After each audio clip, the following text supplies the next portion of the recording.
Chad Elkins presents The Elkins Accounting Hour with your host, Chad Elkins.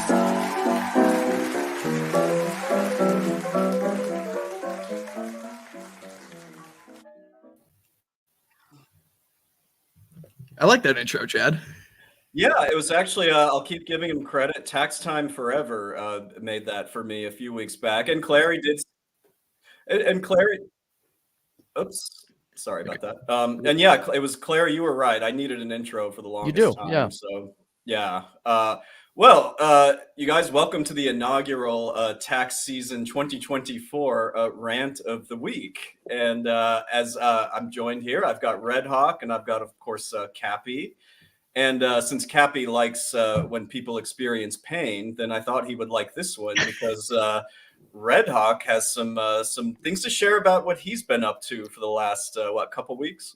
Yeah, well, I mean, I'm already in pain because I'm stuck in the middle of you two, Yeah. So, that's pain enough for me. But yeah, I did indeed take Mr. Elkins and Cappy's advice and get into the tax accounting. And I took the H&R Block tax course last year.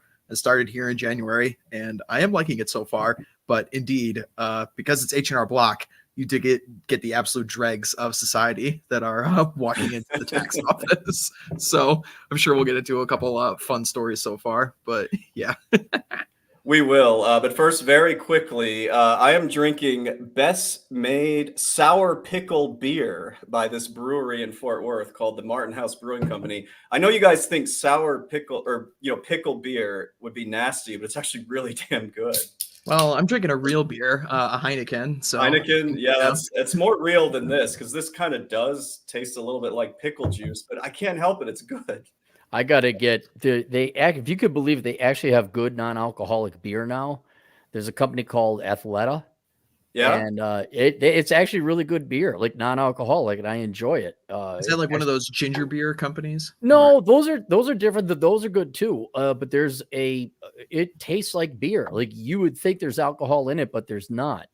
And so they've made some great progress on non-alcoholic drinks, especially we have this champagne. It's a very dry champagne that we drink because we're snooty dinks, me and the girlfriend, and fuck all the poor people. So we drink the non-alcoholic Rondell, and it's like $10 a bottle. It ain't fancy. But then we tried non-alcoholic whiskey. I can tell you guys now, do not try non-alcoholic whiskey. It is it's worse than you could imagine. There's just no point to it. But the beer, they make great progress with beer. Were you ever a beer drinker ever in your life? Or I haven't known you to ever drink. I would take the occasional beer. Like I really like Sam Adams Light. I guess out of all the beers I tried, Sam Adams Light was the thing. But I wasn't a stout guy like Guinness. And then when all the micro brews, the specialty brews came out, which I endorsed, by the way, I think you want to talk about a classic case for capitalism that improved the product through competition. I like that. But then it got so douchey and hipstery where they started putting dumb graphics on the beer cans, and then podcasts were like, "Hey, I got my pickle piss beer, and it's made in Fort Wayne, Indiana." And then I was like, the culture is kind of lost on me. But no, I didn't really drink that much beer. Well, the other thing I wanted to mention was I just had the most amazing Italian pasta. So I was going to tell the candidates called Cacio e Pepe, which is the most difficult pasta to make apparently, and it's freaking delicious. So I had to rub that in. Did you did you buy it at a restaurant or she made it from scratch? Oh, she made it from scratch. Yeah, made it from scratch. Boy, you better thank the guy with lots of money who set you two up. I think you should pay that whoever set you guys up. That's a real good friend that should be compensated with lots of money. You're gonna collect royalties. Yeah. I heard that you got something in the mail today. Are you? I did. Would you guys like to see? I have a new. I gotta be careful. A new co-host to the Clary podcast. It's Aaron Clary Jr. And fuck you! I hate you even more. You gotta go fuck yourselves. I hope you all die. I hate poor people. There, see. So I mean, the details impeccable. No, I do not have Steve Martin hair. I don't know why. I'm not like, I didn't see a ghost. I didn't see my death. I'm not that white. It looks like that scene from Planes, Trains, and Automobiles. You know, It Which does, one? kind of. no, when he's pissed at the desk, you know. There's a meme. He's like, I want my fucking car right fucking now. Mhm. All righty. Well, yeah, that I guess we can just dive right into this. So, Red Hawk, I think most people probably know who you are who are tuning in, but if not, did you want to give the folks a little background about yourself and all that? Yeah. So I kind of hop the fence between two sides on the internet here. I'm a frequent on the like the online right, the dissonant right sphere. I have a company called the Old Glory Club, which is where most of my work can be found these days. Thursday is Pony Express Radio, where we talk about everyday goings on in the news. And then I also spend a lot of time in the Manosphere circles, you know, with the Rule Zero gang, and I'm a frequent on Jack Napier streams and all that fun stuff. So that's kind of like where I hop between these days. But I don't know, Chad, I think you and I met for the first time like a little under a year ago, last year, like when I crashed in Chicago real quick. Yeah, it was in March of last year, you know, tax season. I happened to be back in Chicago, and yeah, you hit me up, and I was like, well, Clary, guess where Red Hawk and I first met? Green Mill?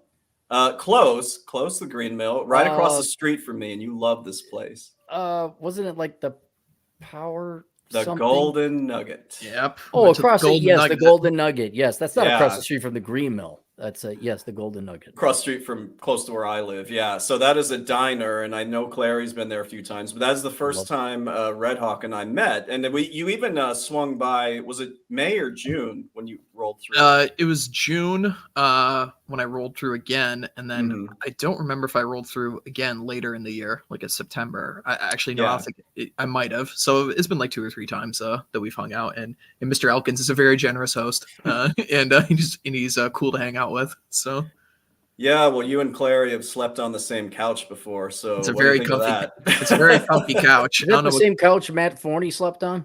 No, I got rid of that one. You got rid of that had one. to. Yeah, that's a whole other thing. But so yeah, so what else? Like, so you just kind of decided that you wanted to get into the tax business. So tell us a little bit more about that. Yeah, so I guess a bit of my work history. Like all millennials, I got a useless degree, and yeah, of course. So with my getting a useless degree, I hopped around many different jobs throughout my mid-20s.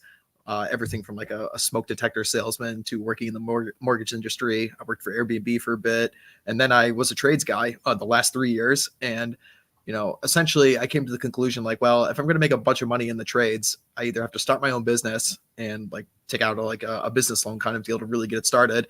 And I thought to myself, do I really want to do that much work starting a business? I like traveling. I've got other commitments with my Old Glory Club company I like to run. And I was like, you know what? I'm kind of sick of this. I don't want to being up my body anymore. And after many conversations with you, Chad, and with watching the Elkins Accounting Hour and, you know, obviously Cappy's work as well, which I've read many of your books, Cappy. You didn't follow any advice. You still majored in journalism or whatever the hell it was. Well, I didn't know your books beforehand, man. You know, I never had the information. But yeah, and so I made the decision. I was like, okay, you know what? Let's give the old tax business a try. So I took the H&R Block tax course.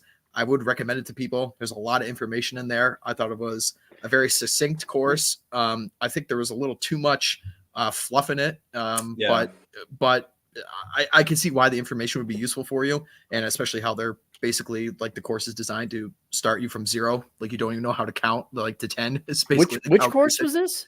The H&R Block the H&R Block course. Okay, right. Yeah, it's like $150. It took me maybe 6 weeks to get through it. You definitely could have done it way faster, but you know, I was taking it in November, December during the holiday season and stuff, you know, so you got other commitments and such. So you could probably power it out in like 60 to 70 hours, something like that. I think you could power through it. But yeah, I found it very informative. And then I got a job in H&R Block literally like the next day after I finished the course, because they're starving for people. I mean, and my office is still understaffed, which, you know, is a fun part of the job, of course, you know, because when you only have like 2 people working in the office and you got people walking back and forth, everyone's got to answer the phones. And yeah, it could be a bit of a pain in the ass. but it's like the same with everything right now.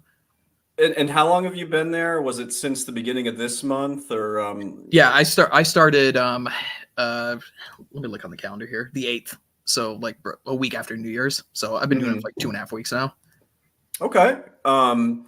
Yeah. So RedHawk here sent me an email. What was it, a few days ago, or maybe it was a text? And Yeah, I you were texted like, you. Yeah. you're like, I already got some stories, and I said, well, we got to get you on here. Well, I mean, so 2.5 weeks. Let me start with some positives. And by the way, Parker is in the chat. He was one of my original H&R Block guinea pigs, we'll say, and now he's working for them again this busy season. So he took the course a year ago. So he'll find this interesting.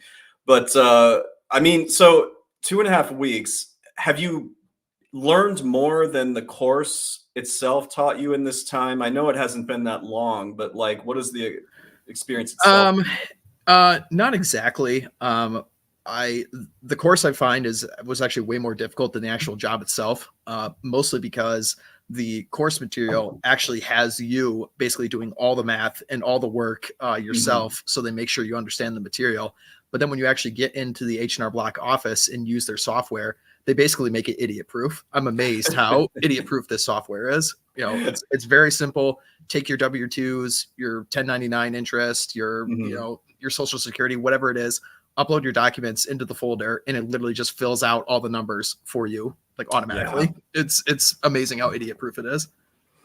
And I assume you've mostly just been, or probably exclusively just been working on Form 1040 individual returns, right? They don't have you doing anything corporate just yet? No corporate stuff. And also like they really don't have you interfacing with clients until like maybe 4 or 5 weeks into the business itself. They kind of have you as like a chaperone for somebody else. It's at least how they're doing it in my office. So there's like senior tax pros in there that have been doing this for like over a dozen, 15, 20 years. Some of them, I mean, it's funny. Like I walk into the office and the average age drops down from like 62 to 40 as soon as I drop in the office. Everyone's an old boomer in there.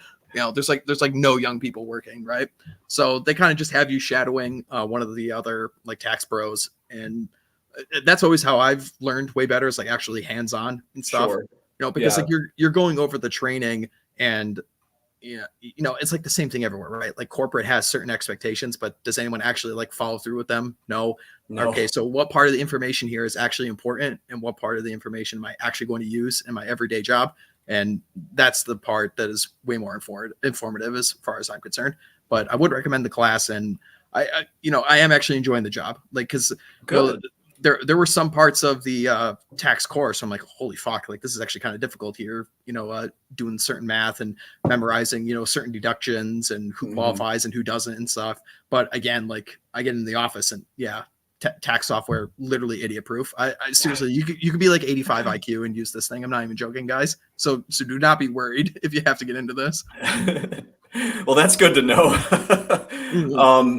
Now, I know busy season has kind of started, but we're not quite like into the throes of it. Like, what kind of hours are you keeping? Is it pretty regular, standard? Are you working overtime, or what's going on? I've been doing standard 40 hours so far. No doubt I'm going to be working more as like the season ticks up here. I mean, next week is literally when the IRS starts accepting digital returns. So like all hell's about to break loose. So. Yeah. And, I was thinking the people that are coming in the earliest, to a place like H&R Block. Now, I don't know this. I'm just kind of making an assumption. It's those who probably want or I should say need their refunds like as soon as possible. Is that correct? Yep. They want it. It's their money and they want it now, right? Yeah, that's I found that early on when I was just getting started. Those who are counting on that tax refund to, live are the ones that just want to get it in.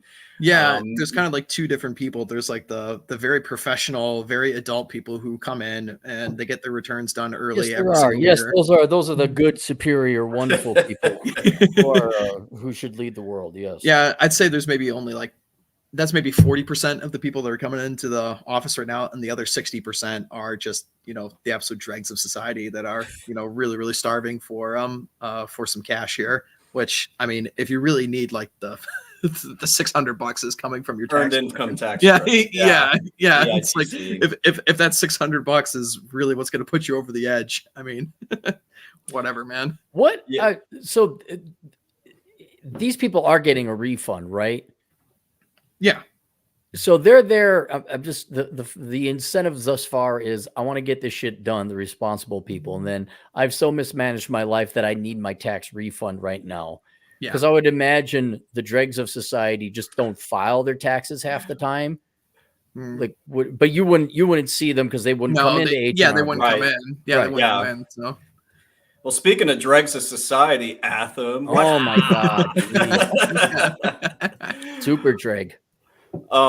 Yeah, so that's what I've heard, not just about H&R Block, but some of the other big box retailers, Jackson Hewitt, Liberty Tax.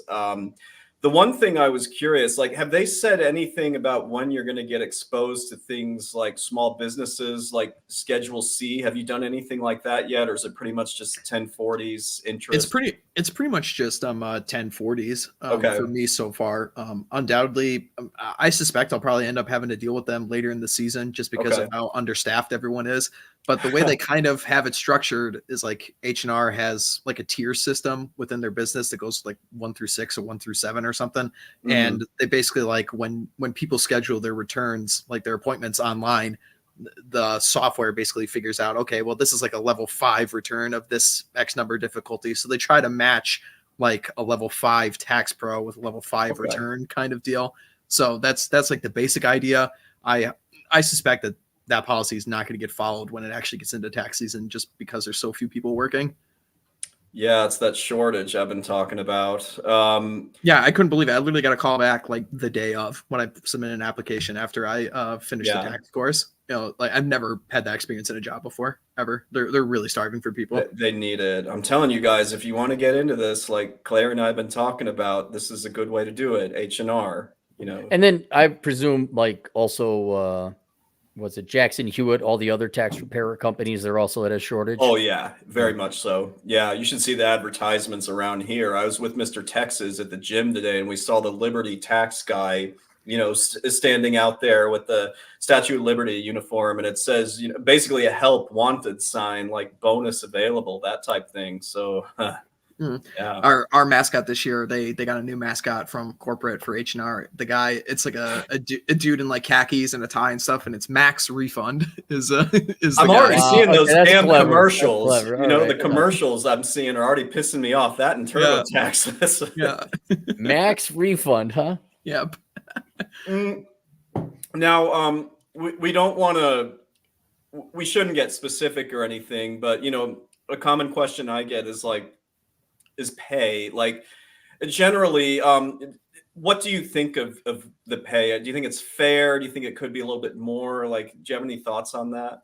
I mean, like any job you want to be working, you obviously want to be paid more. I mean, I think for the level of experience I'm getting, like I'm fine with taking a pay cut of what I had from, my previous job working in the trades and such. Yeah, I'm doing $20 an hour right now, which is like, okay. I mean, it could be better. That's a fine wage. That's okay. That's not for no college and taking a course. That's better than what college graduates get nowadays half the time. Mm-hmm. Yeah, I mean, so it definitely could be better, especially because like I personally am taking a pay cut. But yeah, I mean, like again, for the company hasn't actually pissed me off yet. So I haven't like had a reason to like gripe about the pay, because like they've been pretty accommodating thus far. And but you had no experience either, right? You just took the test, right? Yeah, I mean, how can you complain? That's pretty good. Mm-hmm. That is pretty good for no experience. Plus, you're getting training on the job training, which is really the best way to learn this stuff, frankly. I mean, now I'm going to put you on the spot a little bit. Are there any good stories that you've had in this 2.5 week period? Or? Yeah, well, there was a woman that walked into the office on Monday with one of her daughters and was talking to the tax pro that I'm chaperoning basically. So I like sit in the corner and basically like see how the whole process is done and everything. And she's talking about how she has a huge issue with one of her dependents. And apparently her 16-year-old daughter just found out she's 7 months pregnant. So Just found out? Yep, just found out. She's Just talking found about out. Okay, Yeah. he's one of the Walmart people that you just find out 7 months into it? it. Yeah, apparently. And the chick herself couldn't have been like maybe late 30s or early 40s, too. Mhm. So So you're it's in Wyoming. We've established you're in Wyoming. Red Hawk lives in Wyoming. Yeah. Oh man. Yeah, man, I kind of hate to say it. And Parker, if you're still in the chat, maybe you can confirm this, but that may continue because there's an H&R right next to the gym that I go to down here. And again, with Mr. Texas. And yeah, I saw some suspect, without elaborating, I saw some suspect individuals filing into the H&R block next to the gym today. I was kind of curious, Red Hawk, because from an accounting perspective, how would that go, Chad? I mean, a grandchild is on the way. If it's a 16-year-old child and the grandmother pays for it, so does the grandma get the deduction, because it's a dependent? Does she get to claim the child as a dependent, the grandchild as a dependent? That's what probably should happen, because if you have she pays majority support. Yeah. Now, do people always follow this? No, even though they really should. So yeah, I would imagine that as long as the daughter's under their roof, her roof, the father probably can't be reached for comment, but Well, yeah, of course, there was no dad available for comment. You are in Wyoming. I knew it. You are in Wyoming. I was going to say that'd be the only fly in the ointment, if the father of the child wants to claim it. But yeah, I don't think. But if they're 16-year-old kids, they have no income to write it off against anyway. Correct, which is why grandma would claim it. But with the kid, well, what's the limit, Chad? It's like $4,000, like a kid can make or something. It goes up a little bit every year. It's like 4,300 maybe this year. Yeah. Mm-hmm. Yeah, well, which is nice, because like I was mentioning earlier, there's just so many rules for the deductions, and at what point does like money count for this person? Does it not count for this person? Can you claim this person with this much? It could be a little overwhelming, but again, like the software does a pretty good job of just basically laying it out for you. It's like, oh, okay, well, with the information you provided for me, with the dependents, how much support do they provide for themselves? We recommend she files head of household, or we recommend files, single or whatever. Yeah, in all honesty, the software programs that we use kind of are the fail safes for this stuff. It'll tell you if you're fucking up a lot of the time. It'll be like, wait a minute, And I was actually really surprised as well with it, how they have a lot of safety features in there. Okay, so you have to actually type in the numbers off of the W-2, and you have to type them in twice. Yeah. So it's so you can't make an error, and it actually takes you to a second screen after you have put in the number the first time, so you can't just copy paste. So you actually safeguards. So you actually have to type it out, and they do that with all the major numbers, like your date of birth, your SSN, all the really important shit for the return. They make you type it in twice, which is smart. So Red Hawk, would you say you're getting some good experience? It sounds like you are. Yeah, I would say so. I mean, I'd like to consider myself pretty much like Chad Elkins. You're practically Chad right now. No, I mean, I agree. I'd say I was he's the real Chad. I was basically dumb as rocks when it came to this accounting stuff, aside from listening to you guys for a year and a half on this show, but before I took the course. And then after taking the course, I'm yeah, I actually understand what's going on here. I mean, obviously I wouldn't be comfortable enough starting my own practice, no way. But the experience I'm getting here, yeah, it's not like you're going to walk in and they just feed you to the wolves. No, they're actually doing a pretty good job. Out of curiosity, so they're already short staffed, and there's the 5 levels. Are the veterans or the seasoned employees, are they kind of I gotta imagine they're exhausted or just begging for help? Or I mean, because if it's that much of a short, I just looked it up, at least in Vegas, if you look up H&R Block, some people do make up to 6 figures. So and I don't know how the compensation schedule is, but what are the old timers, I guess the veterans, kind of oh my God, it's never been this bad. We're desperate for people. Are they more willing to help people and train them up rather than backstabbing and corporate boomer bullshit? Yeah, everyone I've ran into in the office is extremely friendly and very willing to help. Okay. I haven't had any issues with that. None of like the standard like corporate office bullshit, like where people are playing politics. I mean, the politics you do have is kind of the same you have in any office. It's like, oh, corporate says we really need to focus on making sure people sign up for Emerald cards and all this bullshit, which so there's going to be like that kind of stuff anywhere. Or like, well, corporate was supposed to send us this new, whatchamacallit, keys for the safe in the back, and they haven't done it yet. Or corporate's supposed to fix this certain thing that's going on in the software and they haven't done it yet. So there's always going to be some bullshit like that. But as it relates to the actual, I guess you would call it like the people. The people in the office, like the actual like everyday workday stuff. It's been fine. I've had zero issues. See, and that's why I'm thinking times are so bad and there's such a shortage that cuts through the bullshit. And because I thought H&R Block would just be, I didn't really have a negative or positive. It just didn't have an opinion where I'm like, oh yeah, it's going to be run of the mill, kind of like a cell phone kiosk. And it sounds like there is such a shortage that people have kind of thrown whatever bullshit aside. And now this almost seems like a great place for people to go work. RedHawk, I was just going to ask, and you might not necessarily know this, but your supervisors or reviewers or whoever you've got, kind of above you, are they EAs? Are they CPAs, or do you know? So the current guy who because they're so short staffed, like the manager in my office is actually the manager in 2 different offices. So he's like constantly going back and forth between 2 stores, like day on and day off and such. And that guy, he's not even an EA. He, so he just like worked up into it, like transferred from like another business or something, but he never does any of like the tax return stuff. He's literally just in conversation with like the corporate office. Well, I guess they kind of have it where they have like front desk people. They're like greeting people and like setting people up with appointments and everything. And of course you don't need to take a tax course for any of that because you're actually not doing any of the work. And I guess he was just like a front greeter or something. And then just like worked up to like managing a store because I guess nobody else wanted to do it. I don't know. I haven't really gotten too much information out of it, but I mean, he's a nice enough guy. Hasn't caused me any problems and I barely ever see him, which I guess is kind of nice for a boss, right? Very much so. I mean, with a shortage like that, it sounds like you got it made there. Yeah, I've not had a bad experience at all, and the days go by really, really quick, even though they're like 9-10 hour shifts, depending on what day I'm working. They're also extremely flexible, like with your schedule. Like, I mean, I blocked off Thursdays 100%, so I get to go do streaming on Thursdays, and they're like, yeah, I don't care, you could do that, and so. They're extremely flexible with it. I know like people who like just work like Saturday, Sunday, Monday. There's people that work like typical like Monday through Friday. I mean, I take Thursdays and Sundays off and I work like the other days. So, it's very, very flexible. I mean, you could even do it like part-time pretty easily too. If you just want to pick it up as like a side gig, if you guys are interested. They would take the help, I'm sure. Yeah. Yeah, they absolutely would. Yeah.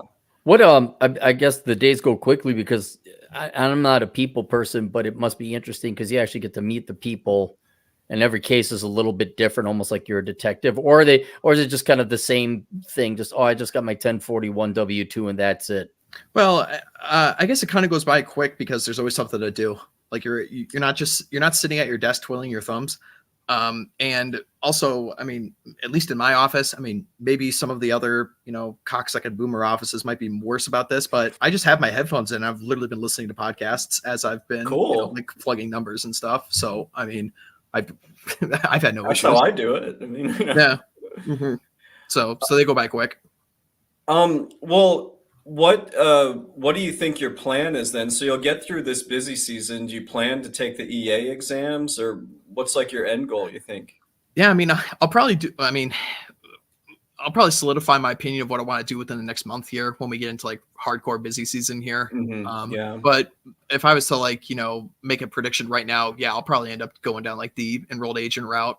Definitely see if I can get them to pay for it, which seems like, it's something that they do. So, and also like there's another incentive that they have. I was mentioning before, like the tier system that they have, like 1 through 6 or whatever. You can actually take additional courses like throughout the season, and they'll give you bonuses for doing it.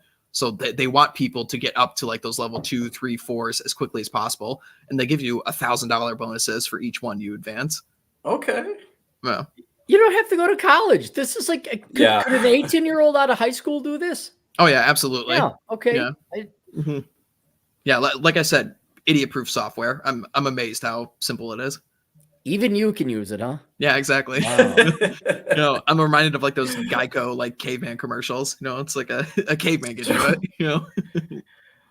Is there anything that you would want to change about this so far? Are you pretty? It sounds like you're pretty satisfied with it for the most part. The only thing I would change is like more money in my pocket, but like that's just Yeah. not in the cards in this like circumstance. But like as the experience itself, I can't recommend it enough, honestly. Like if guys want to like get into this field, I mean, it seems like a slam dunk to me. I've had no issues with it. I mean, other people's user experiences may differ, but like I'm in like the suburbs of a major city here, so like I'm not in the middle of like a downtown area or something. Maybe it'll be different down there, but where I'm at, I mean, it's fine. Casper, Wyoming. I knew it. That was really all I wanted to go over. Just get a feel for it. Claire, did you have any other questions? I have a complaint. What's that? Well, I don't hear any pain from either of you. The only reason I showed up, you're supposed to rant and something pissed you off and you're supposed to be angry. The only reason I tune into the great one is because he complained or used to complain all the time. Now you got a job he likes. He doesn't complain anymore. Nobody's in pain. How am I supposed to enjoy this show? So Red Hawk got a great job. Things seem to be going well. It seems to be more meritocratic than any place I've ever worked. You don't need a fucking college degree, and you're smiling. I hope there's some bad news that you have, Chad. Well, I've got bad news for you, Cappy. Oh, you do? Okay, well, let's start with the bad news. Well, it's just for you. The Super Bowl's coming to your town in a couple of weeks. Oh, yeah, that's right. Clary, the sports ball fan. All the dope. Wait, have they figured out who's in the Super Bowl yet? We're close to that. Yeah. After this weekend, we will. But it's in Vegas no matter what this year. Vegas is hosting it this year. I can't wait for it because people drive so well to begin with in this town. I can't wait for all the fat pig Americans to come in. And did you guys see that video of the guy crying because his team lost at the football game? No, I missed it. Did you? Yeah.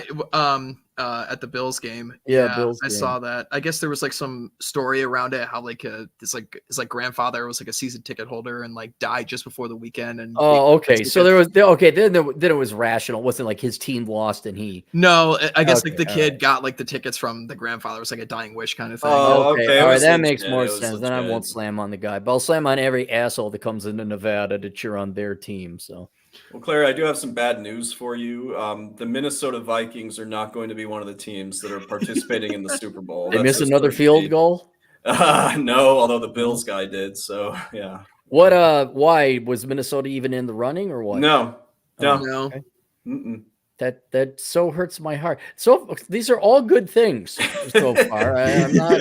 Hey, you say we're not complaining. I want to make sure to give you some good news. So I do have a couple other stories here. I mean, they're talking about in the tax course how you might have a lot of issues with people coming into the office who will lie to you and try to take advantage of the deductions and such. Yeah. And I'm thinking to myself, like, really, like, how much is this actually going to occur? Really? Like, people can't really, like, you can't hide from the IRS. Like, when you're coming into the office, like the tax pro is going to know your income. You can't really lie to the guy, right?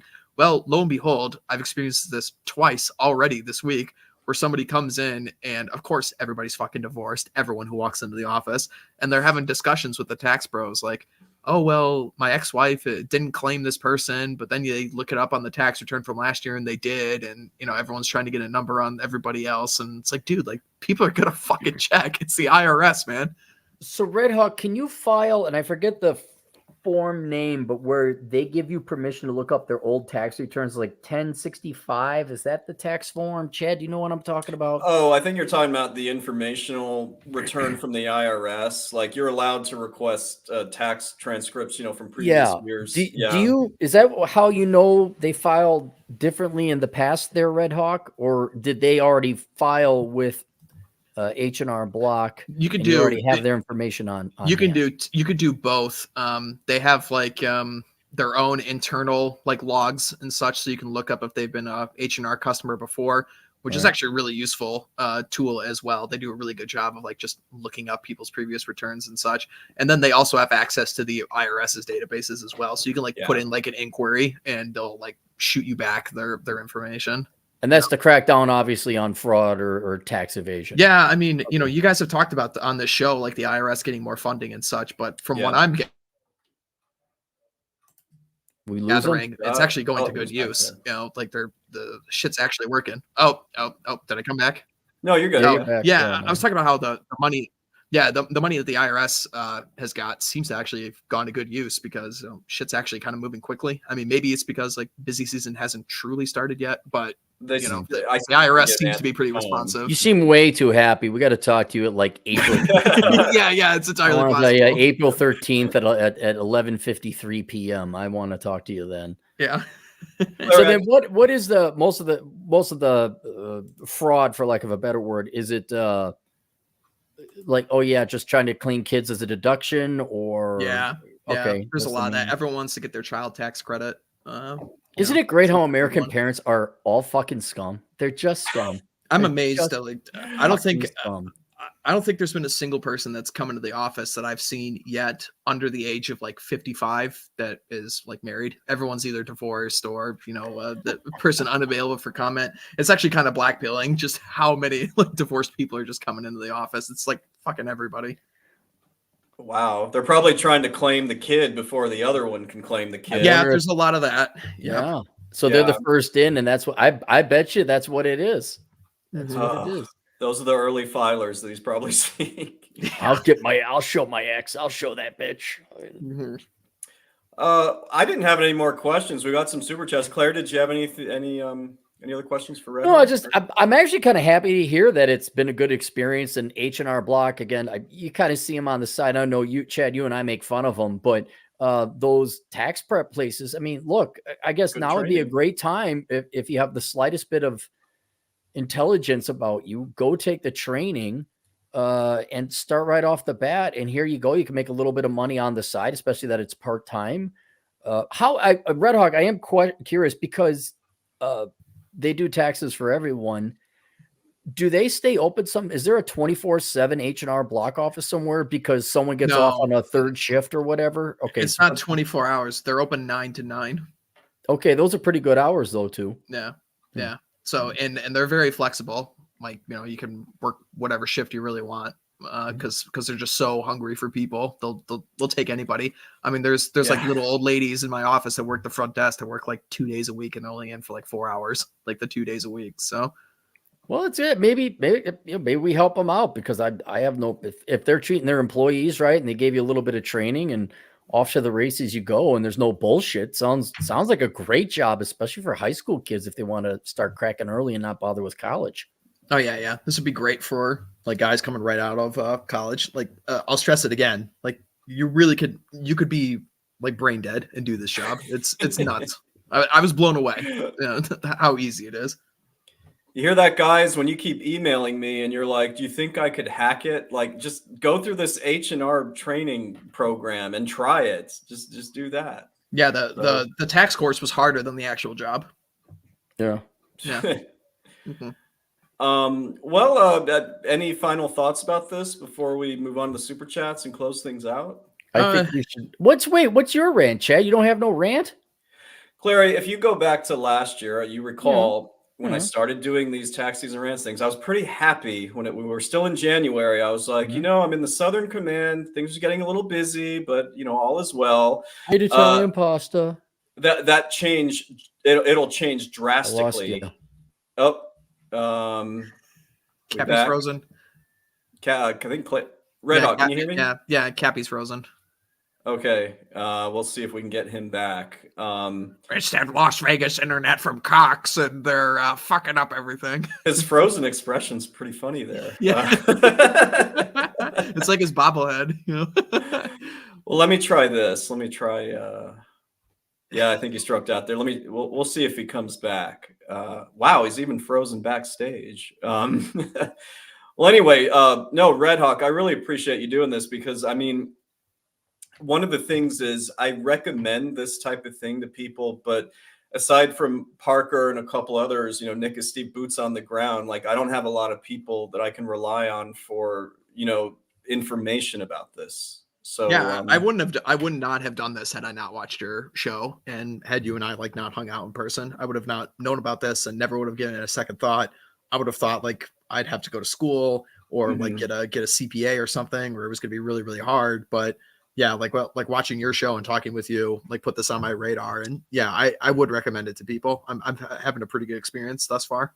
Well, good. And I think one of the reasons I like doing this is because people have this misconception that like you have to have majored in accounting, you have to have a college degree, you have to be on the CPA track. Like you don't have to do that at all. And it's like you're saying, there's a big shortage, right? So Yeah, I mean, yeah, it's crazy how much of a shortage there is. It's nuts. yeah, and $20 an hour is actually pretty good, I think.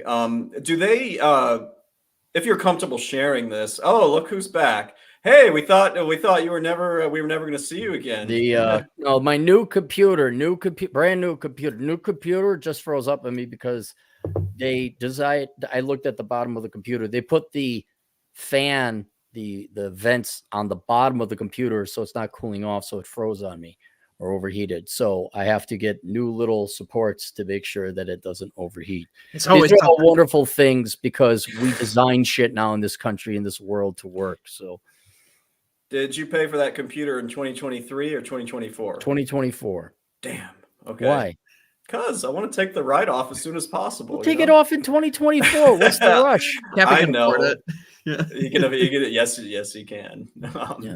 What so I'm sorry I missed the super chats. I failed to do my job. Do we have super chats? We didn't get to them yet. I was just going to ask if either of you had any final thoughts before we move on to it, because I keep these a little shorter, these rants of the week. No, I really have nothing further. We can get into the super chats and have ourselves a treat. I just want to point out how he didn't have to go to college and he's already working in the field. We were saying that while you were gone. Yeah, what? How long did it take you to take that course, RedHawk? I took it over a stretch of like 6 weeks. But I would say it would take you around 60 to 70 hours to complete the whole thing. So if you really want to power through it, like you can. I took they have like 3 different kinds of courses. You have ones with an instructor, you have ones with it's like once a week where you're meeting with somebody online, or you do completely self-taught. And I did completely self-taught because I was working another job. It was holiday season. I didn't want to dick around with having to follow somebody else's schedule. I'm like, all right, fuck it, I'll do it when I feel like doing it. And it was totally fine. That's awesome. Yeah. The coursework was extremely informative. They gave you a shitload of information, and all of it was very easy to find. The textbook was very easily accessible. So there were a lot of videos in it as well. So yeah, I can't recommend it enough. And how much was it? Was it affordable or it was $100? It was $150. $150. Okay, that's not bad. I mean, that's one quarter of a college credit, or like half a college textbook, huh? Yeah.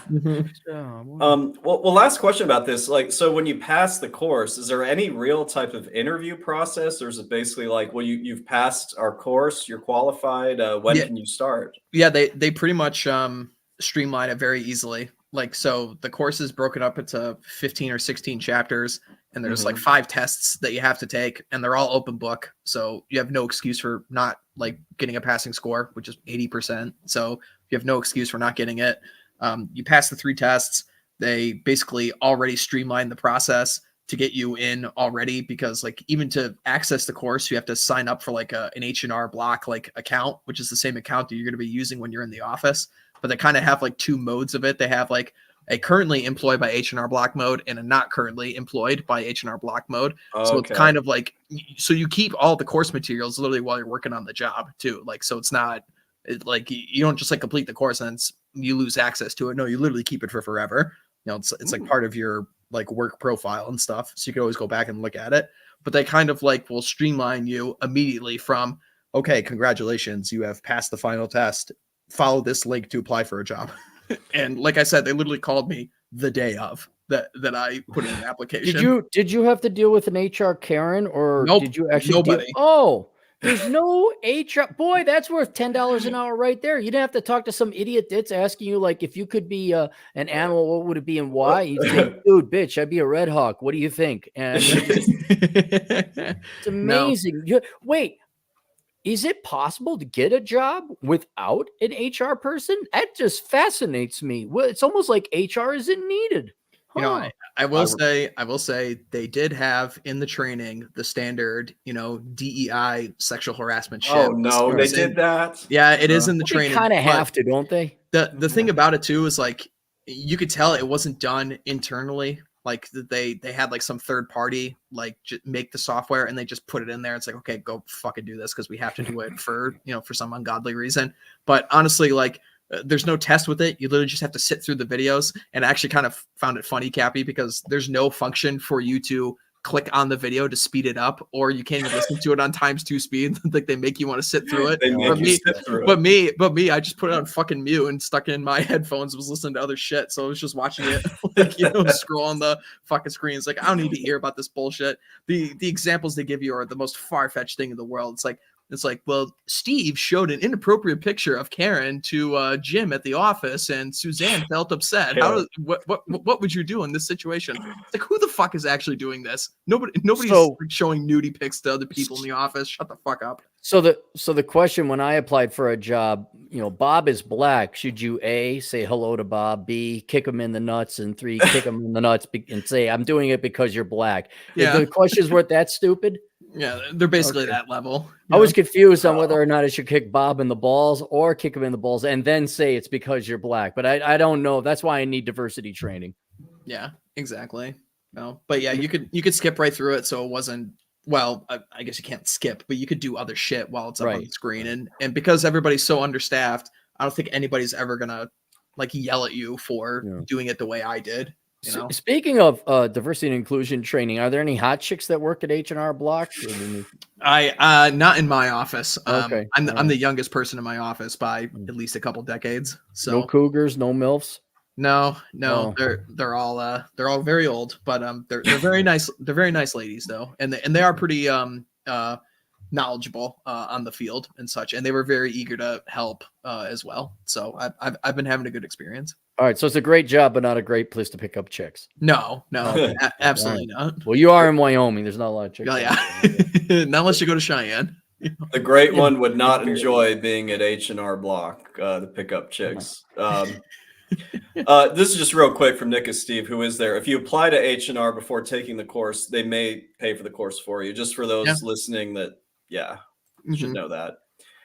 All right, that was all I had. If there's no final thoughts, I'll let you guys decide who wants to read the super chats. I'll read the super chats. This is my job. And RedHawk's very busy working at H&R Block. He's a busy man, and I'm this old retired boomer type, so I could get off my ass and do some work. Go ahead, shoot. Well, I think you know who this is. Hat and Clogs, $5. I like the lo-fi butt intro. I like the lo-fi, but intro is wired. Maybe weird. I think hat's on pot again. It's a talking bird. Thank you for your wisdom, Red Hawk. And then he has a bunch of emoticons. The last one is a hawk cappy. Hat and Clogs has been very kind to explain to me what these icons are because I can't see them. Half the time we can't make them out. But the last one is a hawk. Yeah, it looks like a money bag, an Easter Island head, another money bag. That's a mountain, and then that's a boot. And the last one is a hawk. Sweet. They're cool animals. We already answered this one, I believe. $20 an hour. Yeah, $20. $20 an hour. Okay, that's not bad. Yeah. Mr. MJH, $2. Cappy, AA are the two peeps I listen to the most. Oh, the Amazing Atheist? No, really? he's talking about my buddy Academic Agent. He's a good friend of mine. You two would hit it off very well, Cappy. You're both very much misanthropes and come from an economics background. Good. Yeah. Is the Amazing Atheist even a thing anymore? No, not to my knowledge. Okay. Mm-hmm. Yeah, that was a lot. I actually, he got tossed off, I think. Did he?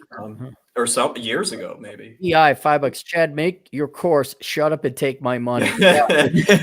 Well, I mean, Clary and I did do that video last week where we did discuss the course from start to finish, and I've gotten like 100 subscribers since then. I wonder if there's demand for such a course. Wait a minute, we did a course on the topic I told you to do. Cappy, and now you got 100 subscribers.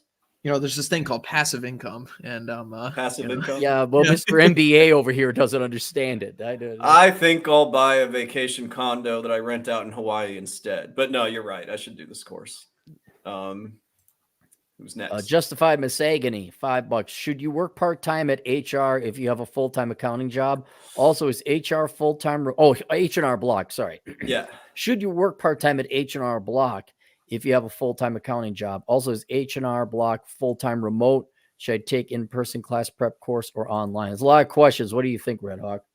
I don't know why you'd be working at H&R Block if you already have a full-time accounting gig. I feel like you'd make more money doing that than going there. As it relates to the remote stuff, you definitely can work remote there. To my knowledge, they don't offer it to first-year tax preparers. They kind of want you in the office so they can actually watch you and train you a little bit more, which I guess is understandable.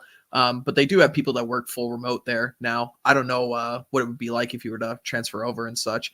And then taking the class prep course. I mean, I don't know. I mean, do you need it? I mean, if you're already working in an accounting job, do you need the course? I don't know. Actually, Hawk, do people tend to just drop their documents off there and then you work on it, or will people sit there while you work on the return? It's about 50-50. 50-50, okay. Yeah. I was looking at the it's actually like part of the training. They're going over it, and they actually show you like a graph of since COVID, and it's like shot up like a hockey stick of how many people just drop off their documents or do things online as opposed to coming in the office now. So it's leaning in the direction of going more and more remote. But of course, like, you know, there's like boomers that want to come into the office, you know? Yeah, I would imagine that. They would probably not have this shortage if they would find a way to be a little bit more remote with this, but I guess you do need to train, so, you know, it's tough. Mr. Clary. BFC Z8 Nap, $10. Started my Big Four tax internship. Nevertheless, wined and dined this well. Does anyone know how to fucking spell and make a fucking sentence anymore? Jesus fucking Christ, B-side. You're a college grad. You're in the Big Four tax internship. What? This is your money. I'm gonna read it. And he needs shame. Starting my Big Four tax internship.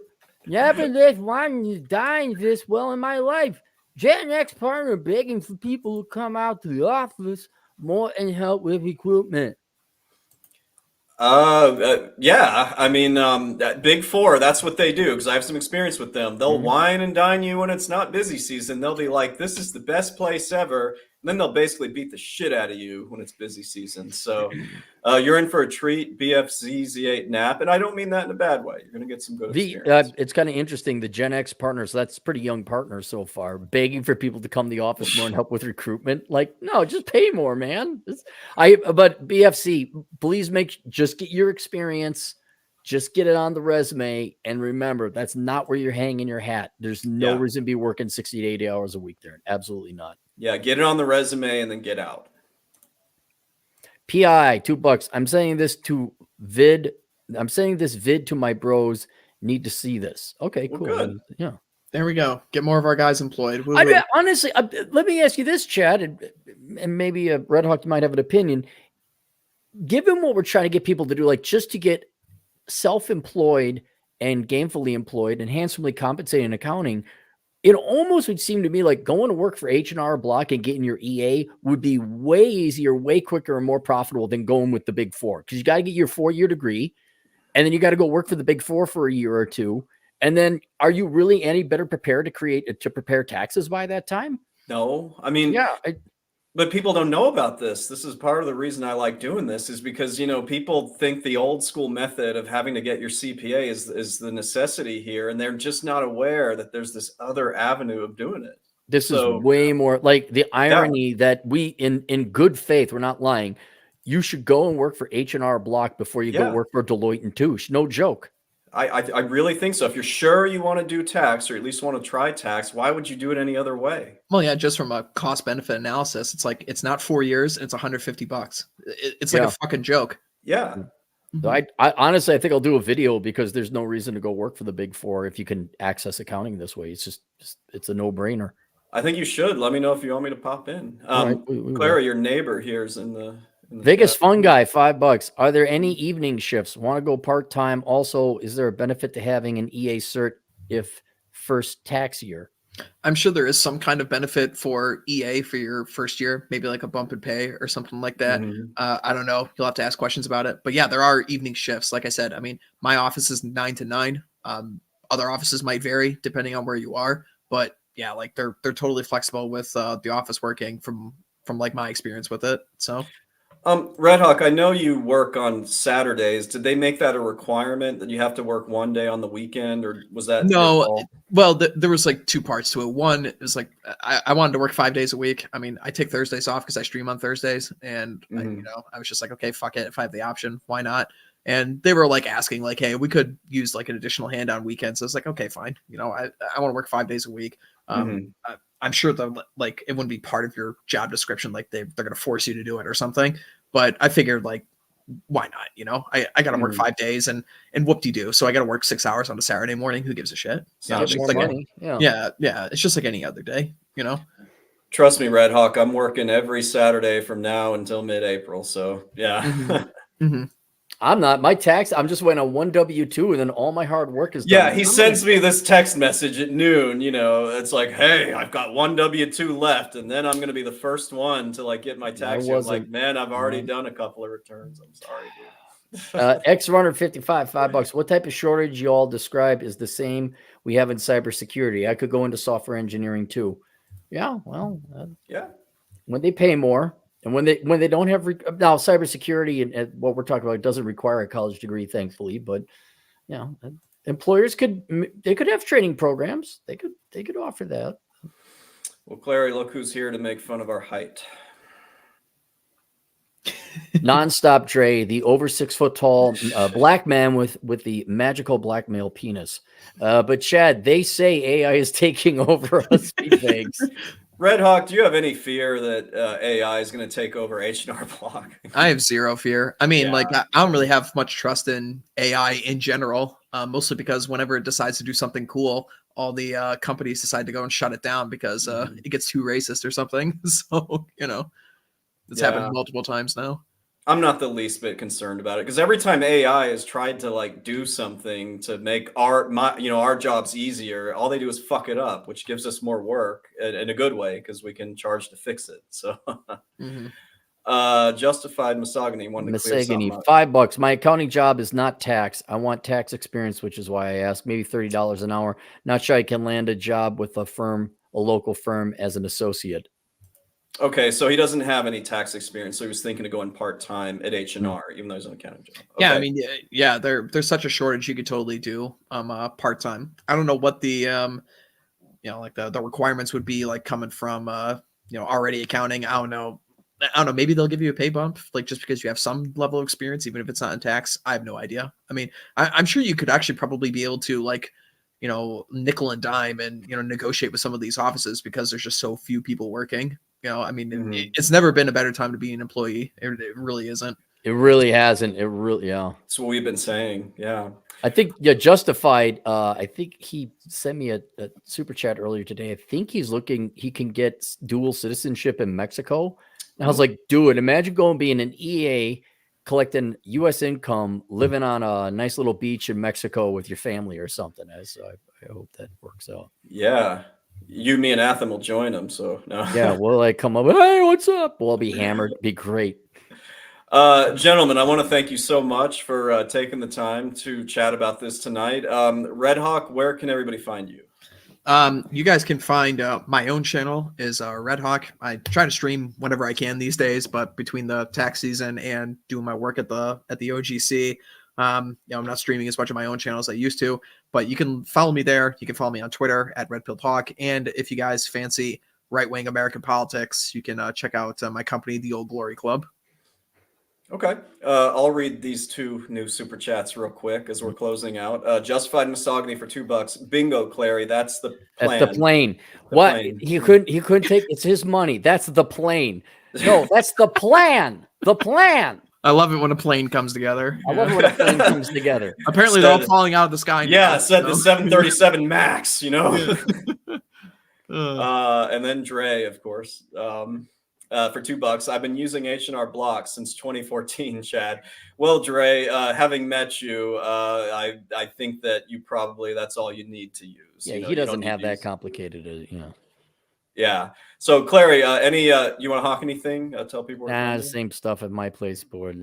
Although I will say, I've been putting together a lot of videos recently, excerpts from the book, which have really taken off. I've tripled my my viewership. Like traffic has tripled, so Those have people been seem good to like clips. it. Yeah. Yeah, those clips. Yeah, Keith Hughes, my narrator, did a good job. So if you want to like check in, if you haven't been in around, we got those are under the videos, not the live. But yeah, there's been a lot of traffic coming in, so that's good. But otherwise, now it's the same shit. I still miss Jack Napier's voice. Yeah. My audience, you're in the mind. I love Jack like a brother, but my audience, they didn't like his voice. They're like, no, I don't like that. I'm like, okay, I guess. Like, I want to play music on my podcast, and it's very divisive. Like, I kind of liked that.